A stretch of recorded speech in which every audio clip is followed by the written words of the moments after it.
Assalamu alaikum, кандайсыздар? Биз могу соттошуп жаткан жер боюнча бүгүн Сокулук соту элге чечим чыгарып берди. Үйлөр бузулбасын, элде калсын деп. Ошо сотко катышкандардан Мирбек мынакей өзү кол көтөрүп койгула. Бүгүн абдан жакшы чечим. Бүгүн буюрса утуп чыктык. Буларда бир аз комментарий берип коюңуздар. Көп убакыттан бери соттук процесс жүрүп атты. Бүгүн ошо 7 үйдү бузуу боюнча судья жокко чыгарып, ошондой эле аресттен чыгарууга чечим чыгарды. Бул элдин жеңиши буюрса. Эми тиги тарап 30 күндүн ичинде дагы доо арыз менен Чуйский областной сотко кайрылса болот экен. Бирок райондуку элге чечип берди. 7-8 процесс болду сот боюнча.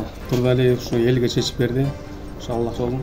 Мирбекке Аллах разы болсун. Мирбек ушунча жүрдү. Канчадан бери ушу элдин жүгүн көтөрүп, мынакей Мирбектин да жардамы өтө чоң. Рахмат. Ушундай судьялар көп болсун. Ушу Турдалиев Сокулук район судьясына абдан терең ыраазычылык билдиребиз. Анткени ушу элдин көйгөйүн, элдин муңун ушундай үй салып, там салып, өз күчү менен жашап атканын көрүп, тыкыр иликтеп туруп, анан ушу элге чечип берди. Аресттен толугу менен чыксын деген өкүм чыкты. Ушундай судьялар көп болсун. Сотторго рахмат айтабыз. Мейлиңиздер, чоң рахмат. Ушул бизге баарыңыздар дуа кылып аттыңыздар. Биздин проблема үчүн чуркагандарга ким эле болсун, квартальный болсун, активист болсун, жөнөкөй жашоочу болсо дагы баарына ыраазычылык, сотко да ыраазычылык. Аман болуңуздар, ушу менен бүтүп кетсин.